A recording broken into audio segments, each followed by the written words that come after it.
Hello, everyone, and welcome. I am Bobby Jo bin Saeed, and I'm the project coordinator here at Mississippi State University for Youth Mental Health First Aid Gatekeeper Trainings. And today we are presenting the Alliance Project Suicide Prevention Training to you all. And my name is Rachel Claire Franklin, and I am the Licensed Training and Response Clinician for the Alliance Project throughout the state of Mississippi. We're going to share our screen with you now so you can see our training slide presentations for the duration of the training.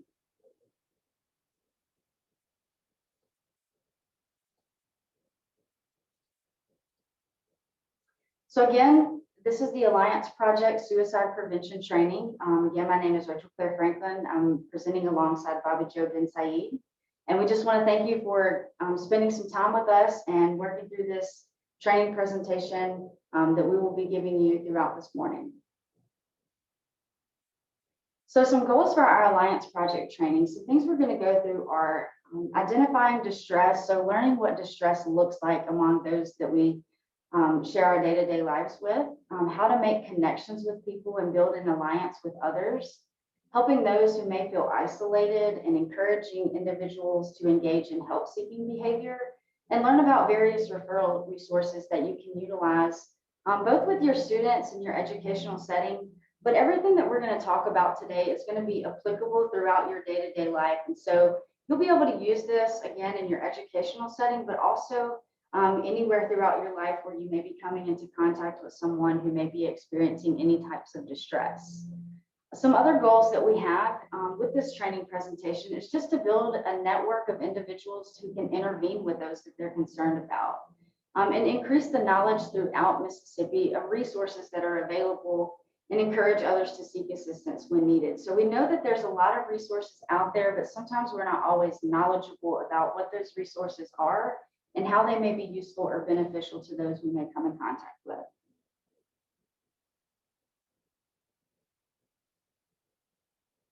I feel like one of the most stressful parts of my life so far has been the first semester of 6th grade.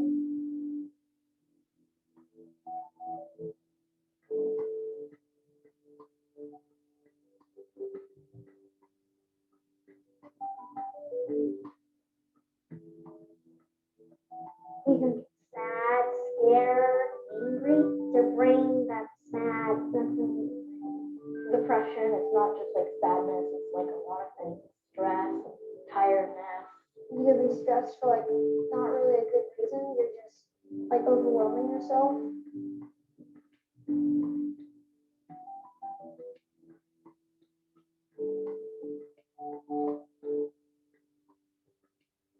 When someone took my toy and then I gave it back even on Monday. When my grandma's dog died, I felt sad. His name was Snapple. He died at like 15, I think. They had to put him down. We got to pet him a bit. I was pretty upset.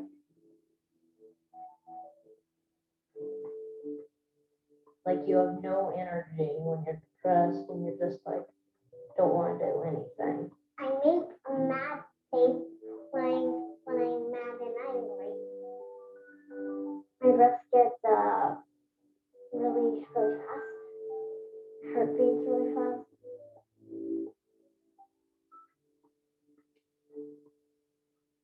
I feel like my stomach starts hurting. All I want to do is just forget all of this.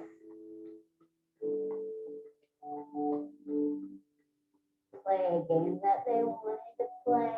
Even if I don't like to play that game. It seemed like really serious. I'd like tell them it's grown up. Or just take a couple of deep breaths. I have this stuffed animal. Push your pillow like it's but you get kind of like more mad. I have this special book at home that helps me overcome anxiety. They call worry bullies. They always say to lock up the worry in an imaginary box.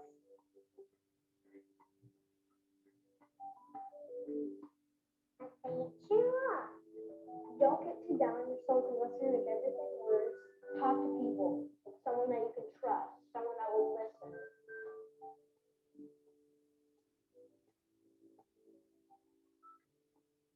tell somebody because it's not going to get any better if you don't.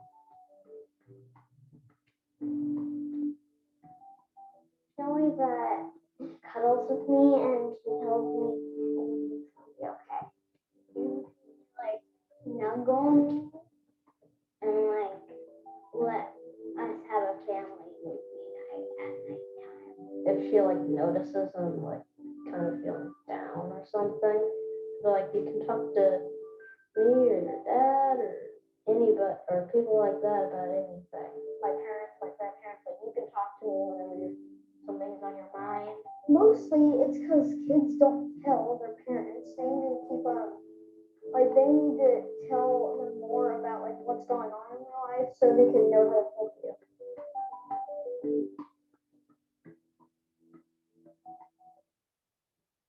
So you can see in this video, even our youngest of children are able to identify things that are distressing and things that their other peers may be experiencing that may be distressing. And interestingly, you can also see that our young children also know how to help each other, and they're also able to identify various things that they may need from adults in their lives, or also how to help other children that may be experiencing these types of things.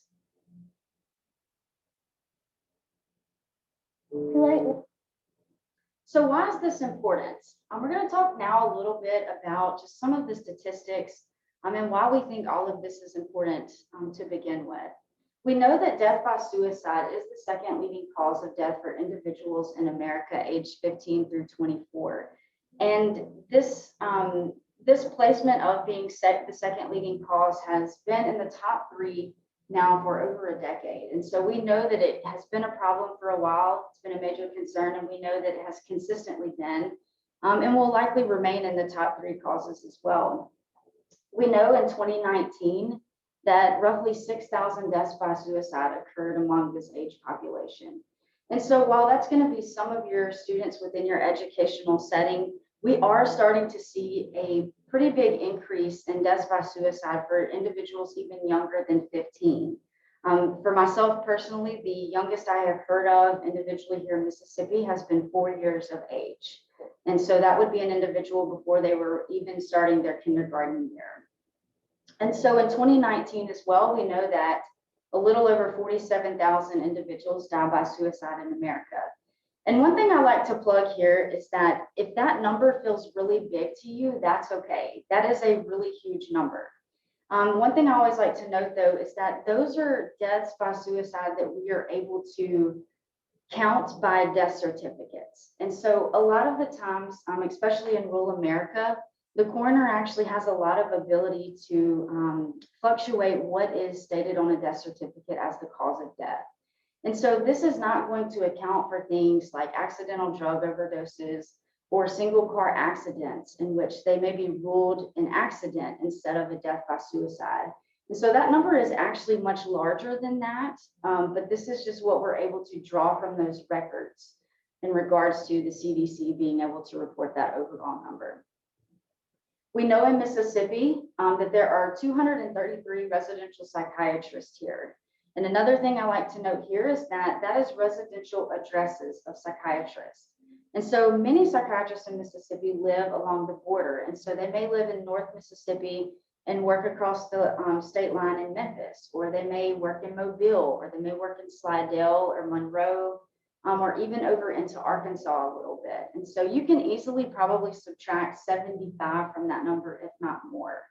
And so we know that we do not have enough mental health providers here in the state of Mississippi. I think we could probably all agree on that, if anything. And so one thing that we like to just to talk a little bit about with the Alliance Project training is that you may be the most valuable person that another person ever comes in contact with. And so we want you to feel prepared. We want you to feel confident. We want you to feel like you can engage in these conversations with your students, with your coworkers, your family and friends, and be able to help in the best way that you possibly can. So one thing we like to talk about as well is some World War II experiments that were done. And if you've never seen the YouTube videos, I'd like to encourage you to spend some time on YouTube and look up the ice endurance experiments. If you've ever been to the Ripley's Believe It or Not Museum in Gatlinburg, you will have seen the Titanic Experiment water that they have, where you try to stick your arm in the water to see how long you can keep your water down in that ice cold water. And so what these experiments did was they had individuals in separate rooms. And so they would have a person in a room by themselves, put their hand in some ice cold water just to see how long they could keep their arm in the water. And then in a room adjacent to them, they would have an individual do the same thing, but with the peer support. So an individual that was there maybe cheering them on or telling them, hey, you can do this, just a few more seconds. And so just a peer support. And so what they found was that the mere presence of at least one caring person doubles the endurance of an individual. And so those individuals who had that peer support, they were able to have their hand in the ice cold water twice as long in most instances than the individuals in the room where they were by themselves. And so it's just a really good image example of how support and having others around us can be really, really helpful in times when we may be feeling distressed. This is an image of the state of Mississippi, obviously. And so this is going to be just an image of deaths by suicide and frequency. So don't think about rates or ratios or things like this. This is just a raw number of how many deaths by suicide occurred in these counties between 2005 and 2014. I realize they're a little bit dated. However, these images are not published very often. And so we definitely want to use what we can. And so take a few seconds to just kind of look at this image and think about kind of what comes to your mind first. You may notice that the more heavily populated areas have those darker shaded ends, which are going to indicate the higher number of frequency as well. And so keep in mind, where you have more people living, the likelihood of that frequency being higher is going to be there. And so right there in central Mississippi, up near DeSoto County, right there at South Haven and Memphis, and then down in the coastal area, again, a highly populated area as well. And so look at this chart, look at this map, and kind of think about where the people you know in your life live and what counties do they live in and what may be kind of occurring in those counties as well. One thing that we do like to note as well is if you think back to 2005, some of those numbers that you see along the coast are going to be Hurricane Katrina numbers as well. And so that is also included. And then obviously the several years that followed that. So let's talk for a minute about risk factors. And when we talk about risk factors, what we're talking about are the things that are likely to contribute to someone feeling more at risk for suicidal behavior or suicidal engagements. So many of these you will already know. Some you may not. But one of the things that a lot of people like to ask about is social media, especially with adolescents. And most of us know that bullying has grown in frequency as well as intensity. Many of us, myself included, I did not have smartphones or iPads while growing up. And so there wasn't a whole lot of internet bullying going on. If you went to school and there was bullying occurring, it kind of ended at the end of the school day because we didn't really have access to each other outside of school unless we were engaged in the same outside activities. So just keep in mind that, that is present across the board, from our littlest of people right now to even our oldest individuals that are living right now. You can see some bullying, especially on the internet, across all of those. Lack of connectedness and feeling like a burden have been shown to be two of the major risk factors associated with suicidal behavior or even suicidal ideation. So we have this list of risk factors, but always keep in mind that those two risk factors are almost always present in someone's life. And so we want to make sure that we're getting people engaged in things that they like so they can feel connected with other individuals that may have the same types of interests. And we also want to make sure that we're helping individuals not feel like a burden, not making them feel like their problems are more than we can handle or that they're more than we're willing to kind of spend time with them to help them with or give them space to talk about it. One that's often forgotten about is chronic and invisible illness. And some of those illnesses are becoming more prevalent even in our school-age children. And so it's very difficult for individuals who experience these illnesses because they walk around feeling like they have to continuously fight for either accommodations or just people to have knowledge about what it is or isn't that they may not be struggling with. And so just keep in mind that some of your students, some of your coworkers, your friends and family as well, have these chronic and invisible illnesses that we may not see with our eyes, but that people are experiencing that can be pretty debilitating at times. Obviously, poverty, a family history of mental illness, any type of previous suicide attempts are going to be an increased risk factor as well for future suicidal behavior. Social and family expectations. I know at the college level, we see this a lot. A lot of individuals struggle with, my parents want me to go to school to be a doctor or a lawyer, or really something that's just going to make a lot of money. And oftentimes we'll see that individuals are really not interested in those types of fields. And so it creates a lot of inner conflict about, do I pursue what my family wants me to do because they're also supporting me financially? Or, do I want to pursue the thing that I'm really interested in? And you're going to see this in your middle school students and high school students as well as time comes for them to pick their elective classes. You may start to see some of that inner struggle as well.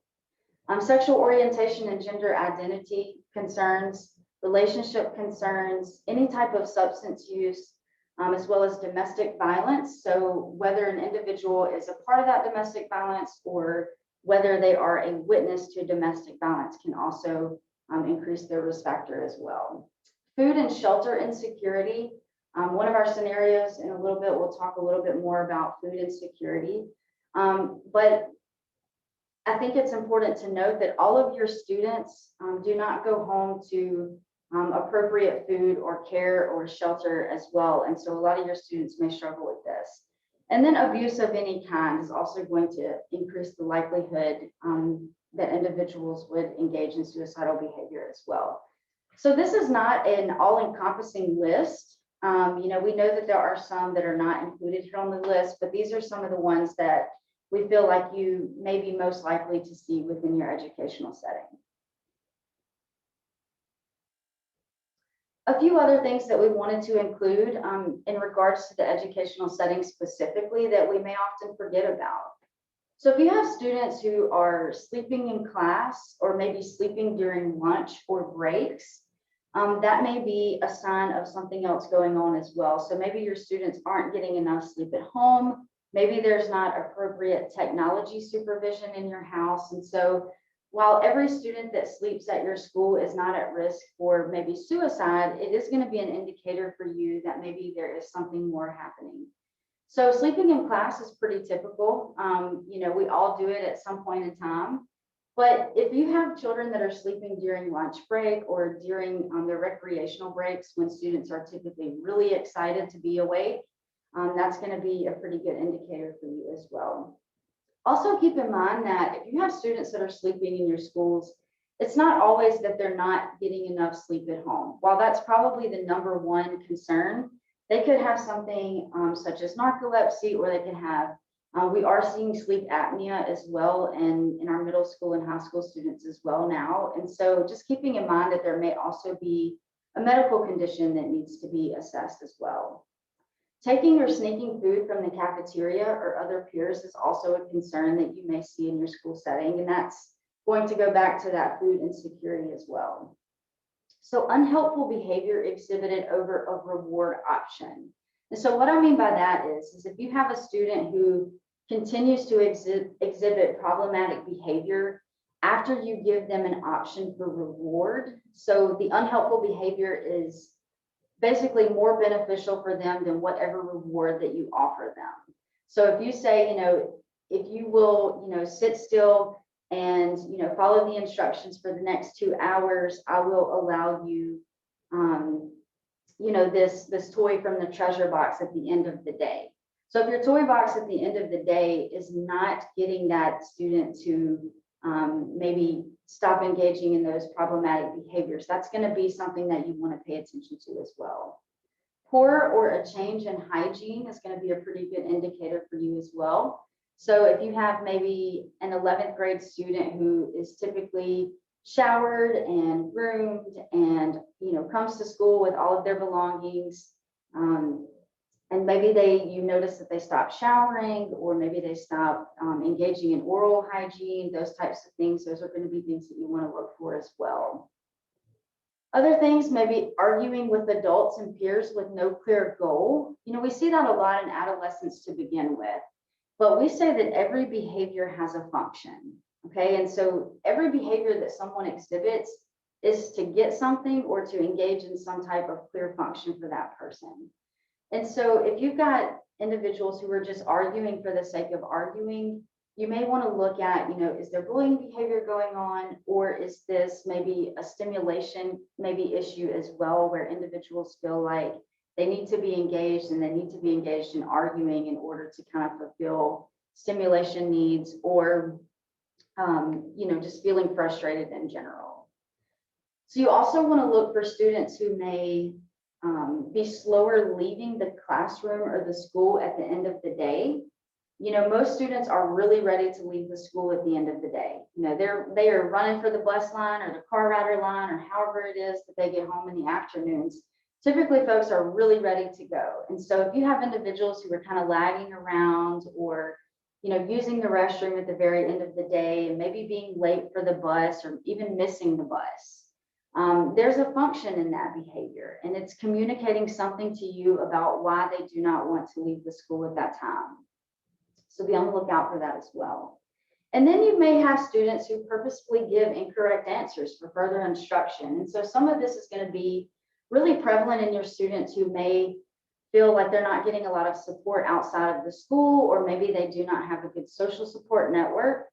These students will often give incorrect answers just to get a little bit more instruction from you, whether that's just because they want your attention, or they just kind of want that guided positive instruction for you. So I know that can be really frustrating at times for you, especially if you have students who can do well and that they know the answers. If you start to notice that they're purposefully giving incorrect answers, you may want to kind of look a little further into that as well. And so next, we're going to look at the fight, flight, or freeze. And so this is just going to be a really quick, short video for you. I really like the video. It breaks it down for it to be really easily understandable. But I think for sometimes, we're thinking about our young people, it's important for us to remember that they also have this fight, flight, or freeze response. And so we'll watch this quick video. Have you run away from a saber-toothed tiger recently? Maybe you have, but the stress response you feel when you are late to work, or the growl your stomach makes when you haven't had anything but an energy bar and coffee in the morning, is the same stress response we had when we were cavemen. That stress response is called fight or flight. Grunk is a real-life caveman. He goes to work hunting saber-tooths and rabbits for his family. Unfortunately, the saber-tooth chases Grunk on occasion, and his physical and emotional stress levels go way up. When this happens, Grunk's body's intelligence kicks in to help him escape. His heart rate goes way up, his blood pressure spikes, more adrenaline is produced, and the body moves the blood away from the digestive tract and into the muscles, as digesting food isn't a priority at that moment. Grunk eventually does escape and rests at home, and after 15 to 20 minutes, his body resets and begins to operate normally again. Now, your body doesn't know the difference between running from a saber-toothed tiger or rushing your kids to school. Your body's stress response is triggered in both situations. So your blood pressure, heart rate, and food digestion is the same as Grunk's when he's running away from a tiger. These types of situations could happen every day in our culture. The difference between you and the caveman is the caveman was able to relax in his cave soon after he finished stressing out. So for the whole day, the caveman would stress the duration of a hunt, which would last maybe an hour. You, on the other hand, have to deal with the stress of racing your kids to school, traffic, work, relationships, and everything else that life constantly throws at you. Plus, add in the constant chemical stress that comes from the unhealthy foods we eat, and it's like you are running from the saber-tooth all day long. The solution is to build your own cave. You have to build your own cave every day, and it means finding some peace in the pileup of traffic while driving to work.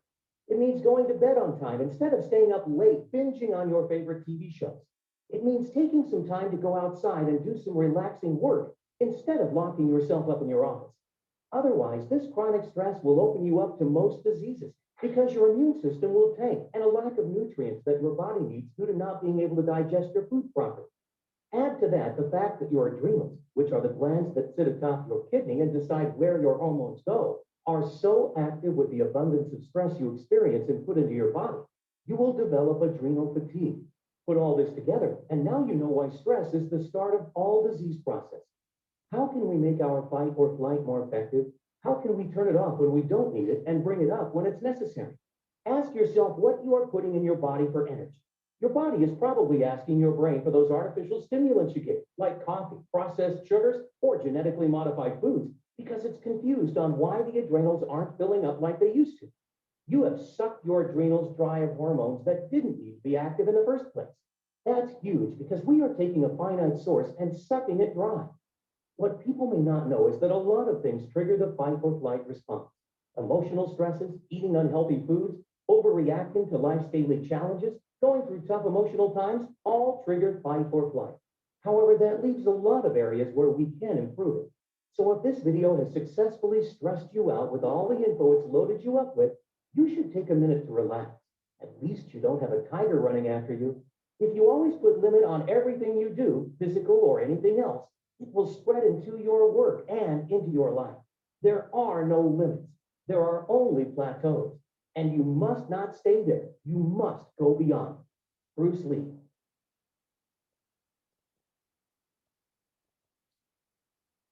So that's kind of a fun video that gives you kind of a picture and a Have video you- image of how the fight, flight, or freeze response works. And so I would encourage you to maybe, if you are an educator of high school students or even your older middle school students, and you're talking about maybe stress or stress response at any point in time, show them a video such as this. It really gives individuals the ability to connect with what it is that they're feeling or experiencing inside of their bodies. I like to talk a lot about the physiological response to stress, and we'll talk a little bit more about that in a few minutes. So now let's talk about the good, the bad, and the stressful. So it is helpful to talk about stress in regards to thinking about predictors of suicide. Again, as hinted earlier with our risk factors, anything that causes stress can lead to the predictors that we commonly think of. We know that stress is a common body reaction to a demand or to an anticipated demand. What we are looking for is when stress leads to distress. We know that some stress can be motivating, but that same stress can also turn into distress and it can become debilitating at times. We all have our own personal thresholds that are ever changing day by day.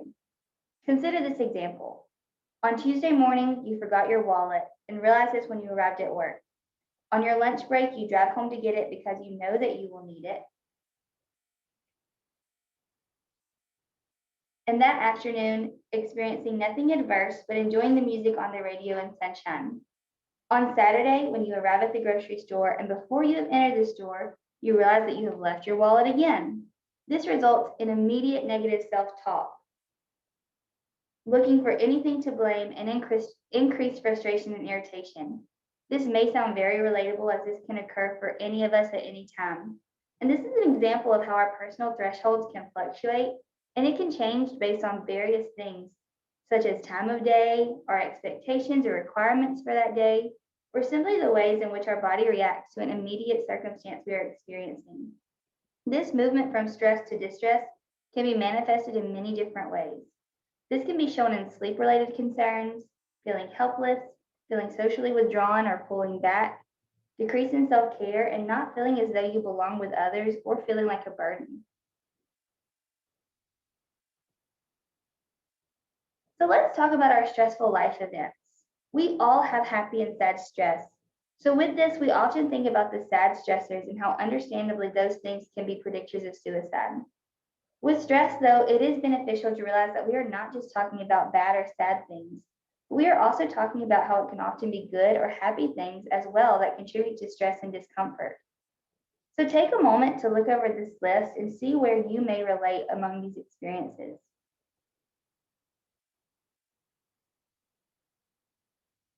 So if any of you have ever planned a wedding, you know that this can be a very stressful thing for it being the happiest day of your life. There's a great deal of stress, and it is usually an event that is better looking back on it rather than during the planning and sometimes the actual moment. If you've ever planned a vacation, you know that you've been looking forward to it and that it's a really exciting event.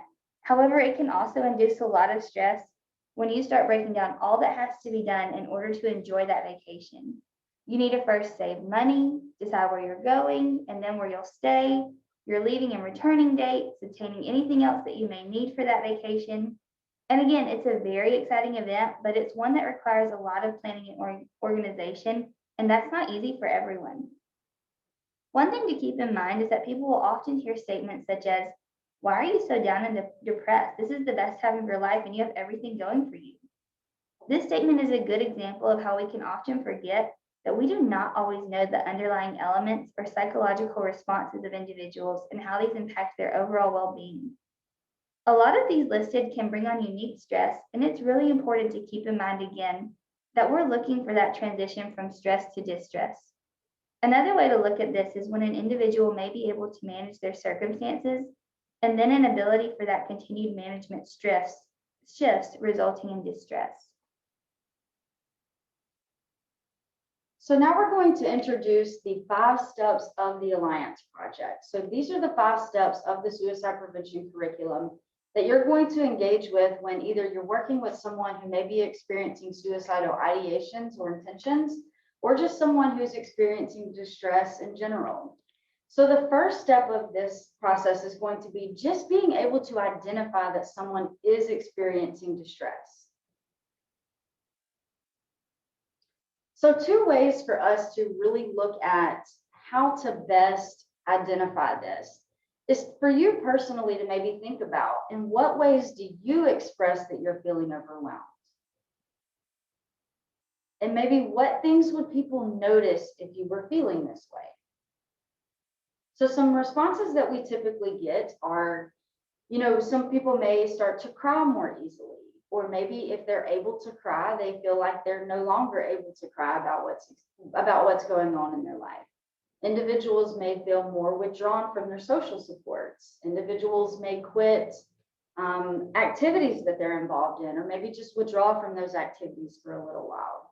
I always like to ask when we're doing this presentation in person, which individual on your team in this room would you know immediately if something was going on in their life? Maybe their demeanor changes, their personality maybe just becomes a little bit different, and you're able to notice that something is going on for them. And so just notice the things that maybe you do when you're experiencing distress or you're feeling overwhelmed. Those are going to be the same things that we're looking for in both your students, your friends, your family, and your coworkers. I think oftentimes we try to over-intellectualize this process and we start looking for very specific things, when at the reality and at the core, it's just people engaging in their day-to-day life just as you and I would. And so we want to look for those things from the very beginning. I like to say, and I really do believe that identifying distress may be one of the most important aspects of suicide prevention. Because if we can engage with people at this stage of their distress, we may prevent them from even becoming suicidal in the first place. And so sometimes individuals just need people to kind of notice what's going on for them and maybe engage with them a little bit to remind them that, hey, people notice me, people know I'm important, people think that my existence is beneficial to them as well. And so just keep this in mind, as you think about the ways in which you express yourself and how others around you express themselves. So we'll look at 3 different scenarios here really quickly and just kind of talk about the ways in which these individuals have experienced their distress. So a 16-year-old student approached you during break today and requested to sit in your class during their afternoon biology class. After further discussion, you noticed scratch marks on their arms and requested to consult with their biology teacher for approval. They quickly became frustrated and left quickly, stating, "Do not worry about it. I'll just go to the library instead." And so many of you have probably encountered students like this, especially if you're in the high school setting. And so you can see here that this individual, first of all, wants to opt out one of their major classes of the day. And so what is it about this biology class that this individual is trying to get away from? And so sometimes it can be really easy for us to say, what is it about that biology class that this individual is trying to escape from? And maybe it is the biology class. Maybe it's another peer or student in that class. Maybe it's their biology instructor. Maybe it's just the classroom environment and setting that that individual is sitting in. Maybe the lighting is different. Maybe the smell in a biology classroom may be different. There may be something, such as that going on as well in that class. And so it's really important for us to not always jump to an assumption of what it is that we feel like someone is trying to get away from, but just exploring that with that student. And then you can see further in this scenario, once you ask to get approval from that individual's biology instructor, they quickly left. And so they're giving you some indication that they do not want you to consult with their biology instructor. They would really prefer you not to do that. And so you also have an indication that they're willing to do this without your approval as well, as they have stated, I'll just go to the library instead. And so there's a really strong desire for this individual to not be involved in that class later in the day. Again, it could be something as simple as they're tired and they don't feel like paying attention to such a lesson that day, up to anything else that could be going on. So just keeping in mind the things that would indicate distress for you in this scenario: the quickly leaving and an individual wanting to skip a major class. The second scenario: today, a fourth grade student requested an extra milk at lunch. After they were denied that request, they were later observed taking another child's milk at the conclusion of lunch. You noticed on the way back to your classroom that the student had placed wrapped food in their pants pockets. When you later questioned the student, they began to cry and stated, "I am saving this for later. I was full at lunch, but I want this at home tonight." And so this goes back to that food insecurity statement that we said earlier about potential risk factors. And so you don't often see individuals wanting to take other people's milk. Usually we're wanting to take, either water or juice or soft drinks if those are available in your educational settings. And so you've got this young individual who is wanting more milk, which is typically an indicator as well. And then you notice that this individual is putting food into their pants pockets. And so typically, we will see children take food from the cafeteria. However, they're not typically shoving it down into their pants pockets. And so that's going to be a good informational indicator for you as well. And then the crying when you asked about the food and them being very clear about being full at lunch and wanting to take it home that night. And so that's a pretty open response from a fourth grade student.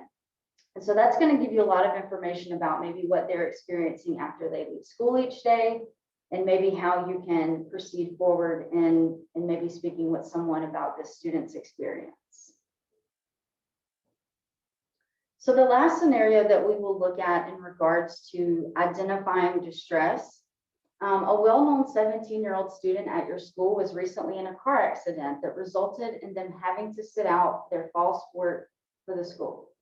This student was a starter on an athletic team that was anticipated to compete for the state championship this year. This student has recently started sleeping in class, being confrontational in class discussions, and less engaged with peer groups. And so I don't know where all of the sports fall in regards to when they're played, but I do know that, let's say, for example, football is played in the fall. And so if you have a 17-year-old student who has been working for several years and is really excited about their senior year playing football for the school, and maybe you all have been really good in your district, which I believe you all historically have been. If you have an individual who's not able to compete for that state championship, you're going to see a lot of shifts in not only that person's maybe personality, but also their presenting behavior in their day-to-day engagement with school. And so it's likely that you'll start seeing them kind of sleep in class or being confrontational, because what I know personally that a lot of students who are athletes, a lot of their engagement with their day-to-day academics is as a result of their sport. And so, just paying attention to the way maybe your athletes engage with their coursework based on, not only athletic performance and team performance, but their own personal lives as well can really contribute to the way in which they engage in the educational setting. So just keep these 3 scenarios in mind. You can always go back and rewatch this and kind of get some ideas about some things you want to be looking out for. But these give you some really good overall quick examples of things that you can start to kind of pick out for individuals. Always say, if you're not really sure, maybe start writing down some things that you start seeing from individuals. And so you can kind of compile a list of things that maybe you see or hear. Because a lot of the times we're like, oh, well, this is just one thing. It's not that big of a deal. And then maybe 3 weeks later, we kind of forget what they exhibited 3 weeks ago. And so we want to kind of make sure we're compiling those things together to have a complete kind of view of what it is this person may be experiencing. So some other contributors of the educational setting that you may see that are related to your students being overwhelmed or may be contributing to their distress in the educational setting as well. So we know that bullying is a problem. We know it's a major concern in the educational setting, but we never really talk about what it's like for individuals who observe that bullying. And so we know that this can really contribute to some distress for individuals. Maybe they feel like they can't step in and help someone. Maybe it's their friend that's being bullied and they're a little hesitant about maybe stepping in or saying something because they don't also want to become, a subject of a bully within their school. And so just thinking about, what your students see. A lot of the times we know that, say, when there's fights in schools, we think that two or plus individuals, get into a fight, it gets broken up and everyone moves on about their day. We never really think about, though, the impact that has on everyone that was around them that saw what was happening. And whether it causes them to be distressed or not, what we do know is that their adrenal system is going to be activated. So they're going to have that adrenaline, and they're going to probably have that for several hours. And so you may see, if you have a large fight, maybe during a break period of time, most of the people around that area at the time are going to have difficulty kind of resettling back into the next class that they have, just because of that adrenaline. Sensory input is one that we often forget about as well. Fluorescent lighting is an enemy for many, many people. And so I know for me personally, I hate fluorescent lighting. I know for many people, it gives people headaches. It can have an impact on people's eyesight abilities. And I know that fluorescent lighting is pretty consistent throughout educational settings. Also, tile floors. Again, 2 things that we never really think about impacting students' experience at school. But tile floors they're typically really shiny and they're very noisy.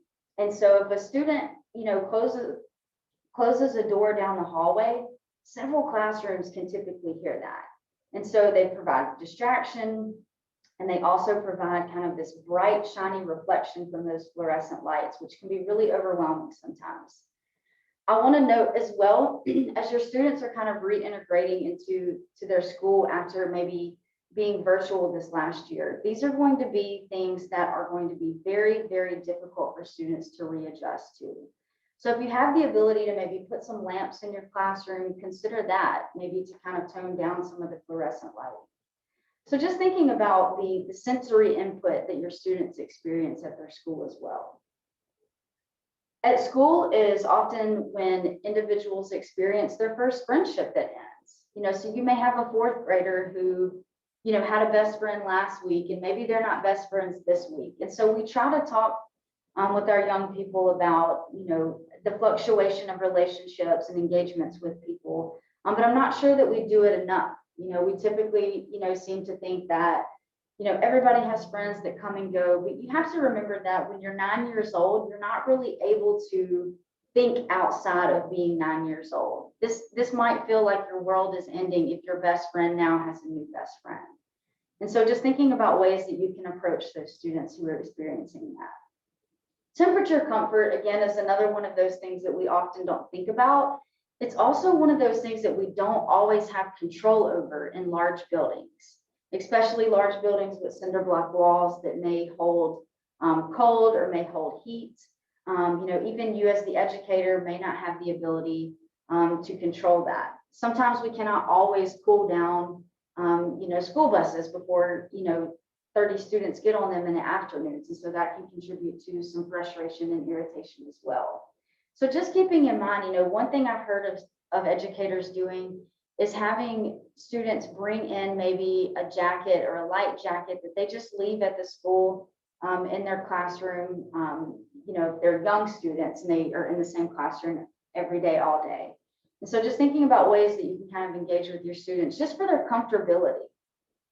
Hunger and hormone pains at puberty. One thing to consider as well is that typically as our students are hitting puberty age range, they're not typically fed more or less at the educational setting, but just keeping in mind that the food distribution at a school is very, rigid. It's very scheduled, it's very structured, and oftentimes students can begin to get headaches. Maybe they need to eat a little bit more often. And so just keeping that in mind as well. Frequent asking to use the restroom may be an indication of something for you as well. Maybe there's some type of medical concern that's going on. Maybe there's some physical pains or complaints that may be occurring as well. And realization of ability. And so we were talking earlier about maybe family expectations, social expectations, of what people maybe should or should not be doing with their education. And one thing to keep in mind is we have a lot of students who want to grow up and be things that maybe they're just really not capable of doing. And so, for example, I thought I was going to go to vet school at one point in time. And it wasn't until I was a freshman in college that I realized that I was really good at biology, but I was really incapable of doing things like chemistry and physics. And so there will always come a point where people realize, hey, I'm able to do this particular thing, or I'm not able to do this particular thing. And if that's happening for your students within the educational settings, that can be really, really distressing. Probably, and typically because we don't have super great coping skills in high school or middle school either. And so the ways in which we may respond to that realization could be problematic as well. Reintegrating after an absence. So again, coming back to school, maybe after even spring break or maybe winter break or summer break is typically, a huge, huge adjustment for students as well. And so just keep in mind that anytime your students have to be out, for more than one day, it's going to be an adjustment for them coming back. Recreation time and break time can often be problematic for individuals who may not have a strong social support network. And so during these times, if you don't have someone that is monitoring your hallways, stairways, and those types of places, you may want to consider that. You'll often find these individuals in some really interesting places throughout your school because they'll just go to kind of be alone, find somewhere they can sit by themselves. And also if you have students who have sensory input concerns, it may just be too overwhelming for some people during break time to all go to the same place where it tends to be really, really loud and chaotic. Structure versus no structure. So keep in mind that the educational setting for your students may be the only place that they're really getting structure. And so they may push against that sometimes. If there's no structure, maybe in the home or outside of the home, or maybe they're just kind of free to, explore whatever kind of hobbies they want to do after school, it can be really difficult for students to kind of adjust to that structure. Accessibility of food and drink, again, a lot of the times our students may just be hungry or thirsty, and that can often contribute to acting out behaviors as well. And then medical complaints, especially at puberty, but also, we're seeing more somatic complaints from younger and younger individuals. So headaches, stomach aches, if individuals aren't getting enough sleep, all of the things that kind of come with that as well. And so, again, this is not an exhaustive list, but it's a good list to kind of keep in mind that we don't always talk about or take notice of that may contribute to individuals' experiences as well.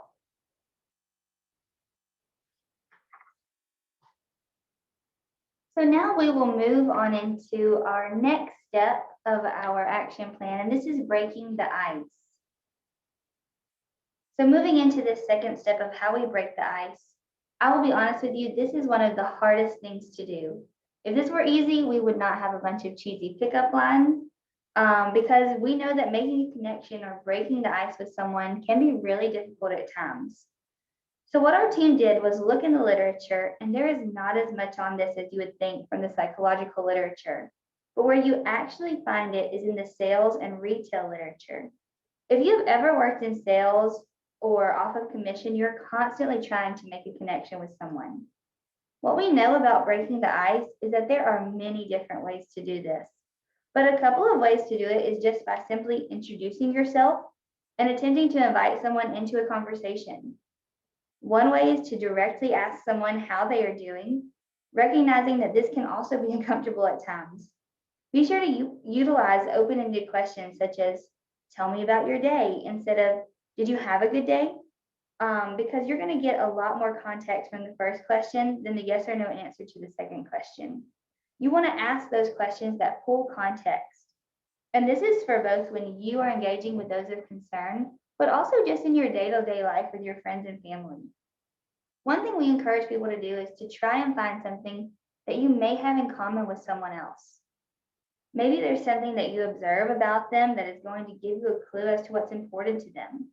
For example, something on or about their bag, their hat, or an activity that they are currently doing, such as playing a game or listening to music. Anything that you can to utilize to connect. Often there's something that we can find in common that helps with the initial awkwardness of breaking the ice. We never encourage people to lie to make a connection. However, if someone has on Nike tennis shoes and you love Adidas, it's okay to compliment them on those shoes and ask them where they got them and so on, so that you can build a conversation to help you engage with them. Some people carry peppermints or gum, and you can always offer those items to another individual just to see if that engagement opens up for you. Just remember that breaking the ice is very difficult, but it is absolutely a crucial step in helping those in need. Always consider your uncomfortableness as a way in which your body is telling you that something is going on and that you have identified a need. We want to encourage you to lean into that a little bit and remember that those interactions will become a bit more relaxed the more you encounter them. So moving on to the third step is building rapport. And when we talk about building rapport, what we mean is building trust. And so we want to move from kind of that surface level conversation to a little bit more deep or more complex conversation. So we're going to give you 4 easy ways to do that pretty quickly. This again is where we kind of looked at retail research. And so I was really interested in this as someone who has been working in the mental health field for over 10 years, to see that we were utilizing retail research for some of these very basic connecting engagements that we have with people. So the first one is courteous behavior. Obviously, just being kind and friendly, being unexpectedly honest and authentic with people. So a lot of the times we'll ask people, hey, how's your day going? And we'll say, oh, I'm good, I'm fine, I'm doing well. Think about the last time you maybe asked that question and someone said, oh, I'm not really doing that great. I'm kind of struggling with this, or I'm really tired because, my child is sick and they were up for 6 hours in the middle of the night last night. And we just don't tend to do that. And so try to exhibit that with other people. And so the more that we're honest with people about the way that maybe we're feeling when they ask us, the more likely that they'll be honest with us when maybe they're struggling with something as well. Obviously, showing empathy and seeking to understand things from another person's perspective is very helpful and can quickly build rapport as well. Again, finding common ground. So, interests, similarities. Maybe you have friends in common. I always say at Mississippi State, if I'm engaging with someone who is maybe here on this campus, maybe an employee or a student, we always have MSU in common with each other. So we can always talk about, how do we feel like things are going here? Or how do we feel about the fact that they're paving the road that's blocking all the traffic, or whatever it is, whatever we have to do to kind of find that commonality. And again, connecting, being friendly, and helping a person feel not alone and maybe feeling more supported. The biggest one here, though, is uncommonly attentive, and it's typically where we spend the most time. When we do these presentations in person, we do a lot of examples of utilizing technology, and we'll pull out cell phones and we'll do all kinds of things with this. But the best way to explain this to you is to think about the ways in which we as humans are really bad at paying attention to one another. So just think for a few seconds about the ways in which we, whether we've engaged in the activity or not, how are we really bad at paying attention to one another? Typically, that's things like listening to answer or listening to respond. If you've ever been talking to someone about maybe some things that they're experiencing in their life and you start talking as soon as they stop talking, they're going to know that you're not really inputting that information in, or maybe you're not really listening to them. Maybe you were just kind of listening to respond immediately. One thing to keep in mind is that a lot of the times people don't want us to fix their problem. A lot of the times we're not able to fix their problems or concerns. Sometimes they just need us to be quiet and listen. And so technology is another way that we're really bad at paying attention to one another. When folks used to go out and eat in restaurants all of the time, you may go out and you see 4 people sitting at a table together, and maybe they're all on their cell phones at the same time. And we've all been guilty of it, no judgment. We've all done it, and we'll probably all do it again. But just think about the way in which that changes the engagement that you have that with the people that you're with. And so I'm not asking you to never use your cell phone again, wherever it is that you are, but maybe next time you're engaging with people, think about how that technology is impacting the relationship building process. And so, I wear an iWatch, and one thing I always like to do is if I'm meeting with clients is I will take it off, because I know that clients can see when my watch lights up or when something's coming up on it or when it's vibrating or whatever it's doing. And so think about the ways in which we also distract other people from conversations. A lot of the times people will put their cell phones upside down on the table, but there's still something distracting about it even being visible. So just think about the ways in which maybe you want to engage a little bit differently when you're engaging with folks who may be experiencing distress. Think for a few seconds about some things that everyone can connect about. So no matter your age, where you're from, your educational level, your interests or hobbies, think about 2 or 3 things that every single person can utilize to connect with each other.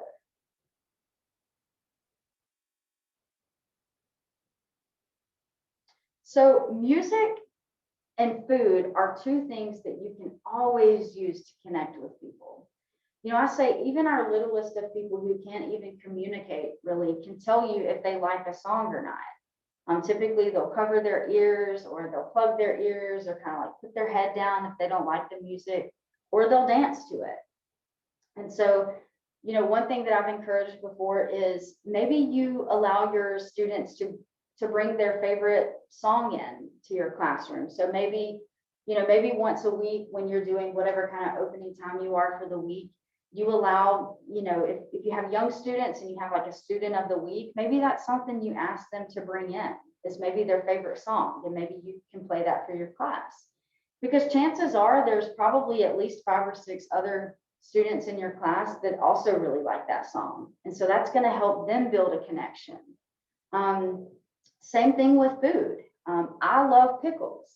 And typically from my experience, people either love pickles or hate pickles.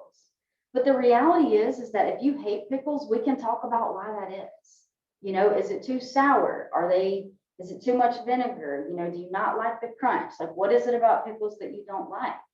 And then I can tell you all of the reasons why I love pickles and how I think they're delicious.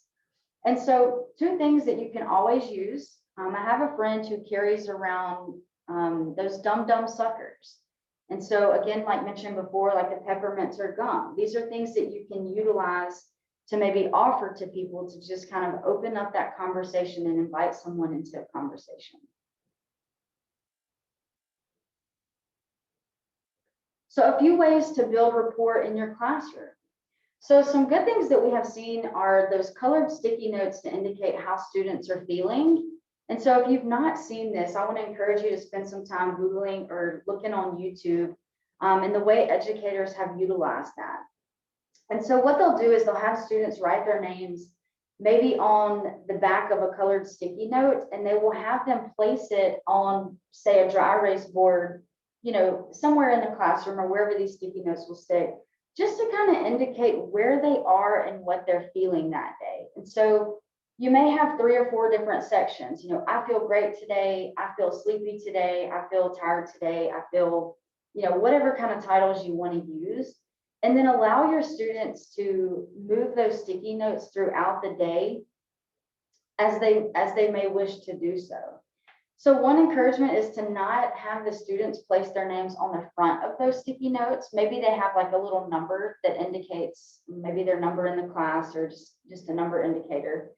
And allow them to move it, because what it will do is it will give your entire class a visual experience about the ways in which everyone in the classroom is feeling that day. If 90% of your classroom is really not feeling great that day and really isn't feeling into it, maybe you can take 5 minutes to just kind of talk about where everyone is, maybe the temperament of the classroom and the feel of the classroom that day. I really love things like that where the class can start to build rapport with each other. But it's also going to show students, hey, everybody's not always as okay as they seem or look. And it's also going to give individuals who you may feel like are always fine, an indication of maybe when they aren't. Another thing is an I connect game. And so the way you play that game is you have maybe say one student stand up and give an example of something that they really like. So they may stand up and say, I really like pickles. And so the idea is that you would wait until another student in the class says, I connect with that. They also really like pickles. And then that individual would state something that they really like. Maybe they would say, I really like to play football. And then you would wait for a student to kind of connect with that, and so on and so forth, until everyone in the classroom has kind of been able to connect with something. It's not only going to connect your students, but it's also going to make your students kind of think about, hey, what do I like to do? And what do my peers like to do as well? And so sometimes we have large classrooms, and so people can kind of feel like, I'm the only person that likes anime. No one else in here is going to like that. And so I'm not ever going to say anything about that, because people will, think of me in a particular way. And that's just not the truth when we're thinking about large classrooms. There's always going to be someone else in the classroom, whether they'll admit it or not, that enjoys that as well. And so just thinking of ways that you can kind of build those connections within your classroom. Maybe you have your students lead a small discussion about different feeling words each week. And so, just kind of expanding your students' emotional vocabulary. When I meet with clients, I do not allow them to use those 4 or 5 main feeling words. So I don't allow them to use happy, sad, angry, or stressed. I don't allow them to use those words. And so one thing that I have found doing this work, though, is that a lot of people just don't have an expansive emotional vocabulary. And so maybe you want to print out something like a feelings wheel to have in your class as well. So when you're asking students kind of how they're doing today, it gives them a lot of different various options to maybe choose from. So maybe they're feeling frustrated and angry, but maybe it's that they're kind of feeling betrayed by a friend. And that's really the emotion feeling word that they're actually experiencing, is that betrayal. Allow open classroom assignments occasionally. So one thing that I've seen a few educators do is, I know you can't do this with major exams, but maybe just have some open classroom assignments where everyone is encouraged to kind of help everyone. So your students are teaching each other, but they're also asking each other questions. And so it kind of builds this support idea throughout your classroom that anyone can help me and I can ask anyone for help. Reward with verbal praise and encourage your students to do the same. And so it's okay for you to allow your students to encourage each other in the classroom and maybe verbally praise someone. So if you have a student who is really struggling with something and maybe they're getting some help from some of their peers, you want those folks who have been helping them and supporting them to feel like they can verbally praise when maybe a student gets a concept or idea that maybe they've struggled with. And sharing how you feel when appropriate. Obviously, as the educator, you're not going to walk in every day and say, I feel really sleepy because my child was awake for 6 hours last night. But when appropriate, be a role model for them and show them it's okay to talk about how you feel. It's okay to be honest with your students that maybe you aren't feeling the greatest that day, and maybe the way in which that's impacting you as appropriate. So protective factors, these are going to be things that you're looking for that make life worth continuing. And so these are going to be things that you want to talk to people about that make them feel grounded and make them feel like their life is worth living. And so you want to look at things like connectedness to family or friends. Do these individuals who are experiencing distress feel like they have friends that they can talk to or family that they feel like they can talk to? Maybe a connectedness within the school or a job. And so are your students that are experiencing this, are there teachers that they trust? Do you have coworkers that you feel connected to when you're experiencing distress? And so with the example earlier, we saw that student really wanted to be with you instead of going to their biology class that afternoon. And so while for you that may often be frustrating or just kind of overwhelming for you, that really communicates to you something about the way in which that student perceives you, the way maybe they respect you, they may trust you, they may feel safe with you. And so definitely don't take that lightly. Pets are also another great way that individuals feel worthy at times. I myself have personally had friends who have gotten dogs just because they felt like they needed something to rely on them to keep them going. And so, individuals who have pets, one thing that we see a lot when individuals are contemplating suicidal behavior is that they will consider taking their pets to local animal shelters. And a lot of the times people will ask me, why would they do that? And, a brief example is if I called my sister today and asked her to come get my 15-year-old Chihuahua, she would have a lot of questions about that. She would, that would definitely be a red flag for her, and it would definitely give her an indicator that something was going on. And so definitely be watching, mainly for maybe your adult peers and family members, individuals maybe giving away their pets or trying to find new homes for their pets. Not always a terrible thing. Sometimes individuals move and they're not allowed to have, animals or particular types of animals, but it's always better to check in than to kind of ignore something like that. Do these individuals have a partner or children in the home? Do they have ideas of meaningful ways that they can cope with stress? Do they have a good set of coping strategies that they can pull from? Or are they kind of lost at what they enjoy or what hobbies that they have in this period of time as well? And a positive worldview, what is this individual's worldview at the time? Is it negative? Is it, kind of depressive, or is it kind of still positive? One way I always talk about that you can kind of assess this is to ask an individual if there's an event coming up that they're looking forward to. And I think that we all could have an answer to that right now. One way to kind of think about this a little bit more is if an individual is not able to give you an answer to that, maybe you ask them, is there something that you were doing maybe before the pandemic that you're looking forward to doing again? And so I know that a lot of our coping skills and the way in which we have all maybe typically handled stress or dealt with stress has kind of been removed from our lives over the last year. And so some of us are really looking forward to maybe going to sporting events, maybe going on particular vacations again. For myself, I was not able to go to the beach last year, and I don't think that I initially was able to see the impact that had on me, but about February this year, I was certainly able to see that's a vacation that I've always gone on and that I definitely need to be able to do that. And so if individuals that you're engaging with are not able to answer that question, that's going to give you a pretty good indication of maybe where their risk level is. And so Again, not an exhaustive list, but just some things that you can kind of talk about and look for when engaging with individuals in distress. Perfect. So let's move on in our action plan and let's see how we can help. So after we have identified distress, we've broken the ice with that individual, we've built rapport with them, our next step is to share information and make a plan.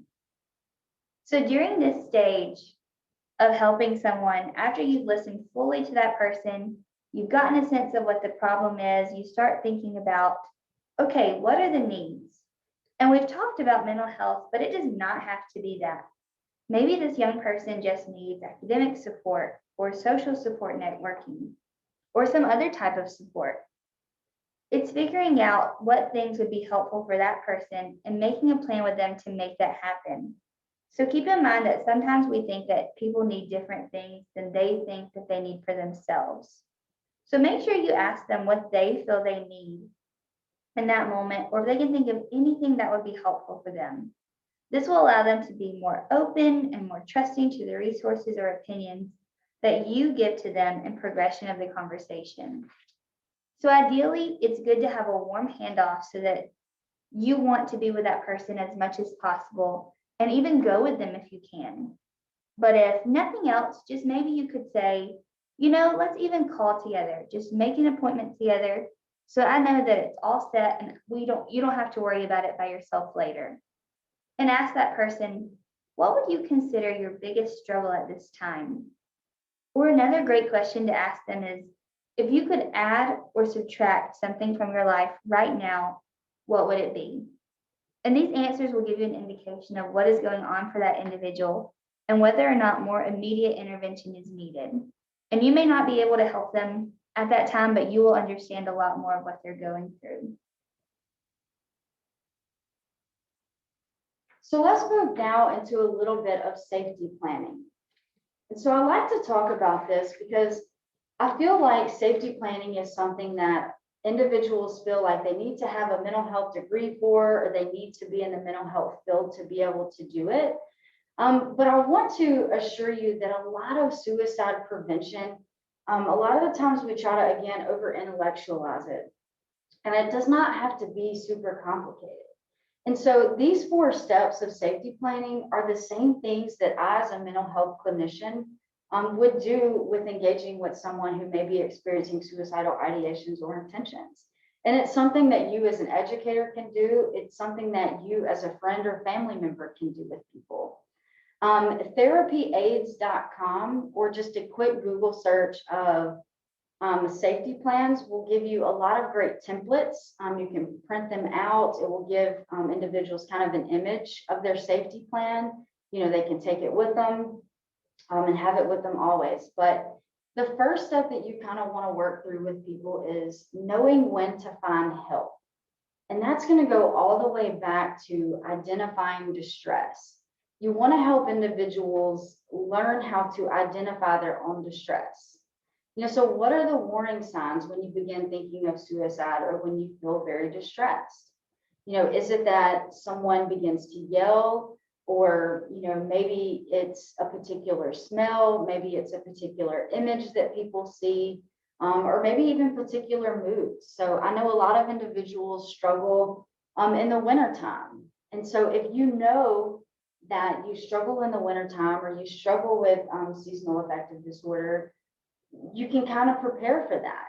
You know that time and that season is coming every year. And if you know that that's an issue for you, you can kind of start to engage in step 2. And step 2 is just looking at individuals' coping skills.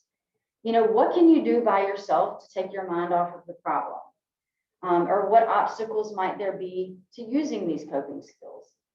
So for me, I love to attend Mississippi State sporting events. If that's a coping skill that I have, that's been really problematic for me to utilize over the last year. And so I've had to become a little bit more creative and engage in different coping skills to find ones that work for me right now. And those change. The coping skills that your 16-year-olds in your school use right now are not going to be the same when they're 25 or 26. And so it's okay to talk with individuals about, hey, these coping skills that you have that are working really well for you may change in the future. It doesn't mean something is wrong if journaling becomes more distressing for you than beneficial for you, if that's something you use right now and it works really well. So thinking about, just a vast toolbox of coping skills that you can use. And always encouraging people to try things that they haven't tried before. Maybe it's just going out and looking at nature. Maybe it's beginning, to maybe do some visual meditation. Maybe it is riding a bike. Maybe it's trying a new activity or sport. Anything that an individual may be able to engage in to kind of help when those suicidal feelings or distressing feelings start coming up. The third step is socializing with friends and family. And so here you're going to encourage individuals, if they're maybe unable to deal with their distress or their mood alone, who is it that's a part of their life that they can contact? Who are the trusted family members or friends that they have that they can engage with, maybe when the coping skill is not enough? This can be really difficult, say if it's 1 or 2 o'clock in the morning. So you want to make sure that if you're engaging with individuals who may be awake during those hours, hey, what are you going to do if maybe you cannot call your grandmother at 3 a.m.? Who is next? Or, what kind of engagement do you want to make with something else if you're not able to get in contact with these people? Again, listing several people in case your first choices aren't available. And then the last step is contacting professionals or just agencies for additional support. So contacting local professionals or emergency services if needed, if the distress continues to increase. So these are just 4 ways, again, that you can just talk people through what to do when they start feeling distressed. I have found that individuals having their own safety plans really provides them a lot of autonomy in the way that they engage with their distress. But it also gives kind of like a visual reminder of, hey, when I start to feel this way, let me go to this thing and kind of remind myself of what it is I need to do in this moment. I always encourage sometimes, if you print this out, say you print this out and you work through it with someone and they take it home with them, I always encourage, hey, take this to maybe your bathroom window or maybe, right beside your bed or something. Because there is something about being able to visually see a safety plan and be able to refer to it at any time that can really serve as its own protective factor, especially if individuals are able to see the people that they really care about and that they trust, just kind of hanging on their bathroom mirror. That alone can be enough sometimes to get people through those moments. So if you have any questions, again, about safety planning, we're definitely open to answer those questions as well. So something that we love to talk about are the barriers and what prevents individuals from using the skills they learn in suicide prevention trainings. So 2 things that we hear often are, well, what if I mess up? And what if I just make it worse? So one thing that can assist in this is just being direct and owning if you make a mistake. This ownership alone will work to rebuild any rapport that may be jeopardized if you make a perceived mistake. This may be if you go up to someone, you say, yeah, I do not understand why you are struggling. You're a 4.0 student and have everything in front of you and you're doing great. It's fine. Remember that these statements are not very validating for what someone may be experiencing and are not supportive responses. Our intention is not to make someone justify whether or not their concerns are legitimate or rational, as these are their current lived experiences. You may notice a look on their face and realize and say, let me take that back and let me try to start over because that wasn't very understanding of me. And I want to start over and try to actually understand what is going on. And that was me assuming that things would be okay. Would you be willing to tell me what's going on with you and what are your struggles? So try to show interest and be non-judgmental as well. One thing you would really not want to say is, you wouldn't do anything stupid, would you? Because this is a statement that can come up easily, but it is always taken as judgmental when you think about it. Another thing too that is absolutely not helpful is being sworn to secrecy on anything.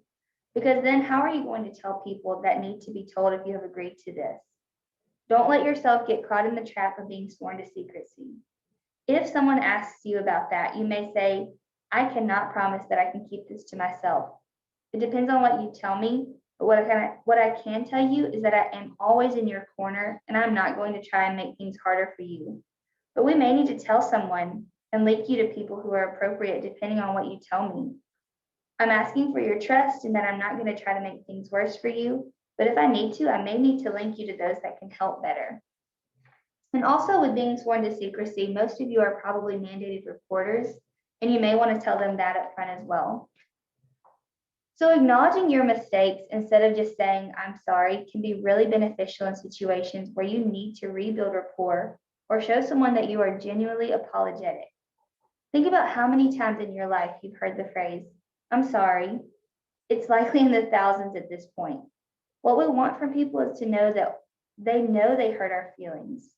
Therefore, if you want to reduce the amount of resistance and defensiveness, you may apologize without ever even saying the word sorry. We just want to challenge you to start practicing apologizing with context so that you're comfortable doing this when needed. For example, you may say something like, Hi, Sam, I wanted to let you know that I've been thinking about our meeting the other day, and I've been considering my behaviors during that conversation. I'm not sure that I heard you out, and I'm not sure that you felt heard. I just wanted to speak about that if you're willing and let you know that I recognize that you may have felt dismissed. That type of apology works almost every time as it gives context and explanation to why you're actually sorry.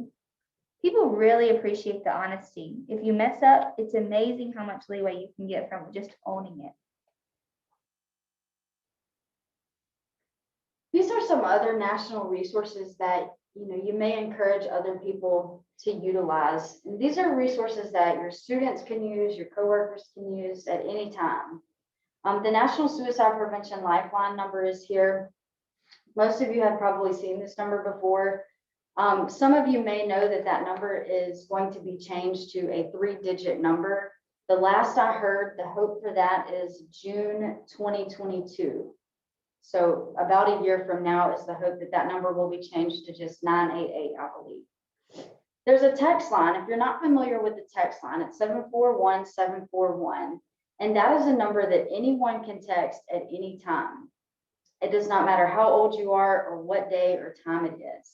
You just text that number, you say hello, or something along those lines, and an individual will be able to engage with you on that line. I encourage individuals to utilize this a lot. I also encourage you to maybe save that number in your phone as a contact. So when you're engaging with someone who may be experiencing distress, maybe you can just shoot that number to them. The last thing you want to do is kind of be stuck with having to Google, the best hotlines or helplines for people regarding whatever it is that they're experiencing. And so I actually have all of these numbers saved in my phone as contacts so that they're easily accessible if needed. The sexual assault hotline is listed here as well. The disaster distress helpline is going to be for individuals who may be experiencing anything that's related to natural disasters or shelter and food security. So maybe a house fire, maybe flooding, maybe a tornado. We see those a lot here in Mississippi, or any other kind of disaster that may occur. This helpline can help people get to resources where they can kind of find maybe shelter and food and kind of assist with the process of individuals getting back on their feet. The Transgender Lifeline and the Trevor Project helpline are helplines for individuals who identify within the LGBTQ+ communities. And it's helpful when you are maybe sharing these resources with people to kind of know that those lines are operated by individuals that identify in those communities. So that really provides an extra layer of safety and security for individuals who may be a little bit nervous about reaching out to those helplines.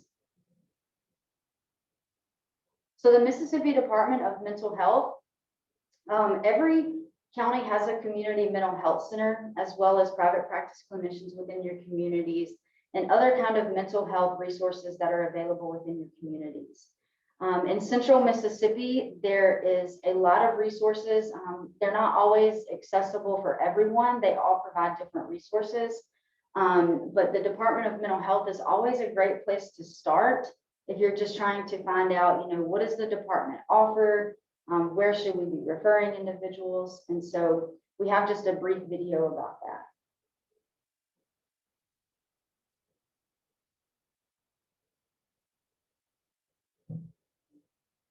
People go into crisis every day. I've been in crisis before. We've all been in crisis before.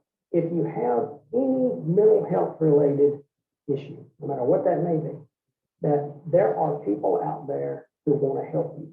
The Crisis Stabilization Unit is a place where individuals who have a mental health crisis can come to be stabilized in a short-term residential environment. We provide, of course, mental health care to individuals who have serious mental illness. We also provide mental health services to individuals who may have adjustment disorders or just having a bad day occasionally. People can come to the crisis center through a number of referrals. We get referrals from law enforcement, from medical providers, from our mental health centers, but individuals can also just come to the crisis center. Our goal is to make mental health care accessible. In effort to expand community crisis services, the Department of Mental Health started funding these grants for mobile crisis sergeants in 2014. There are trained professionals who can provide the benefit of coming to you at the location of the crisis to resolve that crisis and also to link people to services. So the first thing you would do is you would call the mobile crisis phone number. And that phone is going to be answered by a master's level clinician. So it's going to just ask a couple of questions just to kind of get some background information about exactly what's going on, any precipitating events, any triggers. We do partner with our local law enforcement agency, who we have several CIT trained officers, crisis intervention team trained officers, who are trained to assist us in de-escalation in a safe manner. But then we will need an address so that we can go to the location of where the person is experiencing the crisis. One of the things that I think these teams have done for the state is it has diverted individuals from unnecessarily being placed in psychiatric institutions and unnecessarily being placed in jails, because with mobile crisis response teams, they are linked to services in the community and they can remain in their community and function. I know that sometimes it's scary to reach out for help and people are not sure who to call or when to call or where to call, but to make people more comfortable, I would definitely encourage you to call if you even have a question about someone who is in a mental health crisis or could be potentially in a mental health crisis. There are crisis centers that are located around the state of Mississippi. The crisis centers are, for the most part, part of community mental health providers. So a local community mental health center has a crisis center that they refer people to. So you can really access a crisis center no matter where you are in the state. We are available in 24 hours a day, 7 days a week. You never know when a crisis is going to happen. We cannot ever prepare and say, I'm going to have a crisis tomorrow. So we provide that support. You see people at their worst when they come in, and to have the opportunity to get them stabilized and to have them ready to go home, usually, like I say, in the course of about a week is pretty fulfilling.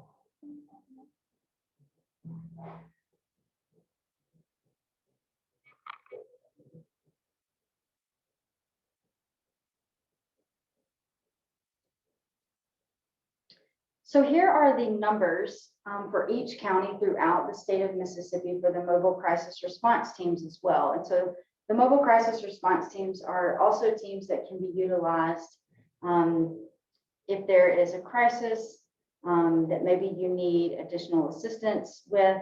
And your educational team certainly is aware of most of these, but also keeping in mind, you know people that live probably throughout the state. And so you have the access now to the resource of, if something happens over in Clark County with someone that you'll be able to access this number as well to be able to get those individuals some assistance that they may need. So the Department of Mental Health in Mississippi also provides children-specific related services, and we'll share a brief video about those as well.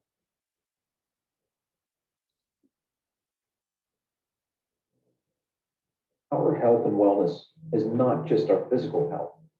Our mental health and physical health work hand in hand. But mental health problems can affect anyone, no matter their gender, race, or age. Young people are not immune from mental health problems. Anxiety and depression are among the most diagnosed mental health issues in children. But there's always hope, and recovery is possible. Children and youth services are available statewide. Young people with serious emotional disturbances can receive wraparound facilitation, as well as receive support through their local MAP teams. More services and supports for Mississippi children, youth, and their families are available than ever before. For information about services near you, visit mentalhealthms.com or call the Mississippi Department of Mental Health Helpline at 1-877-210-8513.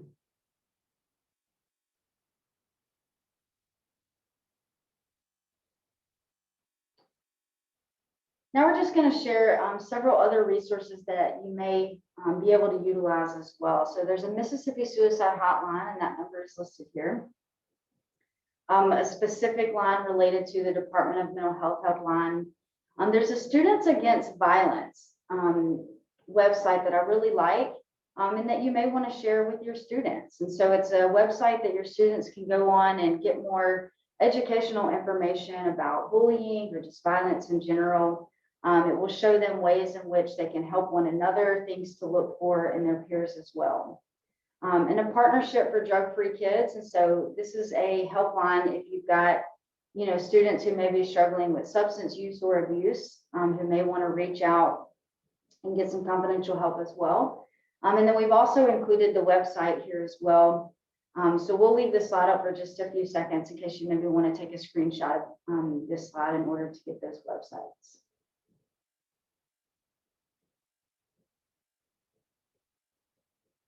Two other resources that I really like that we typically share with young people is the National Youth Crisis Line. So it's just kind of a broad national line that youth are able to utilize. It's just something different than the National Suicide Prevention Lifeline. And then the Teen Line also has a website as well that I really encourage all individuals who engage with youth to kind of engage with, maybe get some resources from. I know a lot of educators are getting some informational sheets from this website and just utilizing with their students, maybe hanging in their classrooms, talking about different things. And this is a nonprofit organization. It's a community-based one that provides emotional support to youth. They just want to provide peer-based education and support before problems become a crisis. And so it's a lot of information from youth to other youth. And so it uses a lot of their language, their verbiage. And we've seen that just the connectability piece is really helpful with teens in order to be able to just engage with one another, but also if we give them this big national lifeline website, it can feel kind of overwhelming. But if we give them something that says teen in it, or the individuals on the website kind of look more their age, doing things that they may likely be doing as well, they're more likely to engage with it and spend time with the website and just kind of look around on it. And so feel free to utilize any of these resources at any time. And so, and encourage your students to utilize them as well. So finally, we have gone through every step of our action plan. We have talked about how to identify distress, how to break the ice, how to build rapport. We talked about sharing information and making a plan. And our final step in this action plan is the follow-up. So our interaction should not be over once we get that individual to the services that they need. If you're able to follow up with them and ensure that they went to the appointment or whatever plan of action you were able to create with that person. If they did not follow through, that's okay. Ask them about the barriers or the limitations that they're experiencing so that you can continue to support them and how they need to be supported. Or you can get ongoing assistance and see if you can work out a way for them to get the help that they need and to follow through with that. So be sure that you close the loop with just checking back in after your interaction and ensure that there was a successful referral. I know that as educators, you probably all have another plan of action in place as well for following up and rules and regulations that you have to follow. If that's the case, maybe just touch base with that young person in class or in the hallway to just make sure that you follow up with them well. So one last thing that we want to kind of address before we wrap up is this major question that kind of comes into play a lot about whether or not asking someone if they are feeling suicidal will contribute to them either becoming more suicidal or becoming suicidal if the answer to that was initially no. And so we want to kind of talk about that for a few minutes. And so it's this idea of fact or fiction of whether or not asking someone will make them harm themselves. And there have been a lot of studies done on this within our youth populations, college students, and kind of across the lifespan. And the idea actually and honestly continues to be debunked. It is actually fiction. So it is not true that if we ask someone if they are considering harming themselves, that will encourage them to do it, that they will be any more suicidal in that moment because you asked that question than they were before that. There is some literature that shows that if you asked about suicide in youth when they were followed up with, it actually led to a decreased risk. So you're not going to contribute to them acting on those thoughts by asking them about suicide. In fact, individuals actually report that someone being honest and direct and truthful with them reassured them that their life was worth living and that they were noticed by others. And so it actually is a protective factor when we ask individuals if maybe they're considering this or feeling particular ways. With that being said, in this specific training model of the Alliance Project, you notice that we didn't focus a lot on teaching you about asking about suicide specifically, which most other suicide prevention trainings do. The Alliance Project feels that it's not really necessary for most of us to have to ask that question directly. Our goal is that ultimately, if you feel concerned enough about someone that you need to ask them if they're feeling suicidal, we're not necessarily concerned as much with whether or not that answer is yes or no. We want to get them to the appropriate resources regardless. Because a lot of the times what happens is we'll ask that question and people will get nervous and they'll say, no, I'm not feeling that way. And we'll go, great, excellent. And we can all kind of move on with our lives. And so, and then we kind of walk away from the circumstance without providing them those resources that maybe they could utilize if the answer to that question was yes, whether it be in that moment or whether it be 2 weeks from that moment. And so just know that you're not going to contribute to someone being more suicidal by asking them about suicide specifically. So some of you are going to be in settings where you need to ask about suicide, and others of you won't be. If you're in a setting where you will need to ask about suicide, it's good to know that you're not going to cause any harm by doing so. But you're also not going to do any harm by not asking about it directly and specifically. We mention this again because this fear is a huge barrier to getting people to implement these interventions that we've talked about. And we know that an intervention is only as good as the adherence to it. And so if we know about interventions, but we don't use them or we don't adhere to them, then they're not going to be useful for us. If we're taught great skills in any aspect of life and we don't practice them or feel confident utilizing the skill, we simply just won't engage in it. And we'll start to feel less confident. We'll start to feel, less able to have those.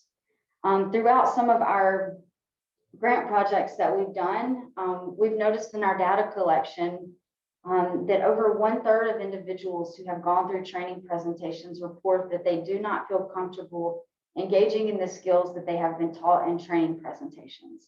And so that's why we really like to focus on the scenarios and the skill building aspects of this, because we do not want you to feel limited or feel like that question is going to be a barrier for you in intervening with people. So moving forward, just know if you ask about suicide, it's not a bad thing and it's not going to cause harm, but it's also not always a necessary thing. So thank you again for allowing us to go through the Alliance training presentation with you today. If you have any questions, please feel free to reach out to our team. My email is listed here as well as Bobby Joe's email. We'll be happy to answer any questions that you may have.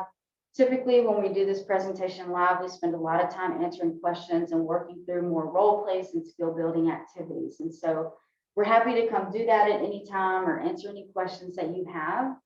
And lastly, this training presentation is available for any individual within the state of Mississippi. And so we do them face-to-face, we do them virtually like this, and then we also do them live virtually. So if you're a part of a community organization or a faith organization or the PTA or anything like that that may be interested in just talking more about how to help people in distress in general, we would love to come to your communities and offer these presentations for you and answer any questions that you may have.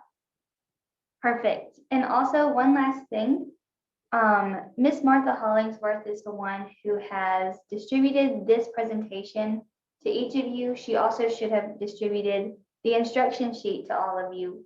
There is a Qualtrics survey that is required for each of you to take after completing this training. So once you finish this, please use that instruction sheet that she gave you, follow the link to the Qualtrics survey, fill it out, it helps us, but also we give your name back to Miss Martha Hollingsworth so she knows every person who actually completed the training. So that's also one of the ways you will get your name on the list that you completed this training as well. So thank all of you so much for attending. We hope this was very beneficial for all of you. Don't forget to send us any questions that you may have. Thank you.